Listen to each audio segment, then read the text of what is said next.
Sarkarda Xolid ibn Valid. 636-yil avgust oyi Yarmuk vodiysi, quyosh qizigan, sahro ustida ikki qo'shin bir-biriga tikilib turardi. Bu oddiy jang emasdi. Bu Shom taqdiri uchun bo'ladigan hal qiluvchi to'qnashuv edi. Bir tomonda Vizantiya, Rum imperiyasi, imperator Irakli to'plagan ulkan qo'shin. Manbalarga ko'ra ularning soni 200-240 ming nafar edi. Yaxshi qurollangan, tajribali. Ikkinchi tomonda musulmonlar. Ularning soni 40 ming nafar. Kam, ammo iymonli.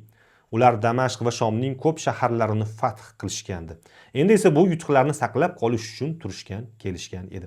Jangdan oldin Abu Bakr Siddiq radhiyallohu anhu Xolid ibn Validni Iroqdan Shomga chaqirtiradi. Xolid yarim qo'shin bilan keladi va barcha lashkarni bir qo'mondonlik ostida birlashtiradi. Birinchi kun Vizantiya qo'shini qattiq hujum qildi. Musulmonlarning o'ng qanoti bir oz chekina boshladi. Dushman qarorgohgacha yetib keldi. Ammo orqadagi ayollar chekinayotgan erlarni malomat bilan to'xtatishdi. Shu payt Xolid ibn Validning otliq qo'shinlari qarshi hujumga o'tib, Vizantiyaliklarni ortga surishga muvaffaq bo'ldi. Vizantiya qo'mondoni Ibn Kanatir o'ldirildi. Ikkinchi kun Vizantiyalik otliq kamonchilar hujum qildi. O'qlar yomg'irdek yog'dirildi. Musulmonlar vaqtincha chekinishga majbur bo'lishdi, ammo saf qayta tuzildi va qarshi hujum bilan yo'qotilgan joylar qaytarib olindi. Uchinchi kun hal qiluvchi kun bo'ldi.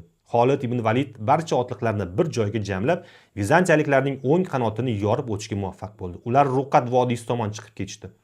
Orqa yo'llar berkitildi. Charchagan va o'zaro kelishmovchilikka tushib qolgan Vizantiya qo'shini ommaviy qochishga tushdi. Qochish Yarmuk darasida halokatga aylandi. Jangda Vizantiya qo'mondonlari Van va Fyodor halok bo'lishdi. Rum qo'shini 10 minglab talofat ko'rdi. Musulmonlar tomonidan ham taxminan 3 mingga yaqin shahid berildi. Ular orasida mashhur sahobalar ham bor edi. Bu jangda musulmon ayollar ham yaralanganlarga yordam berishdi. Ba'zilari hatto qurol bilan jang ham qilishdi.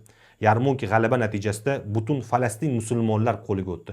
Quddus qamal qilindi. Keyinroq shahar xalifa Umar ibn Xattob radhiyallohu anhu ning o'zlariga topshirildi. Jangdan so'ng musulmonlar Abu Bakr Siddiq radhiyallohu anhu ning vafot etgani haqida xabar olishdi. Shu bilan birga Xolid ibn Valid amirlikdan ozod etilgandi. Ammo bu jangni lavozim uchun emas, iymon uchun yutib bergan edi. Shu tariqa Yarmuk jangi islom tarixida iymon, sabr, to'g'ri qarorlar bilan qo'lga kiritilgan ulug' g'alaba sifatida qoldi.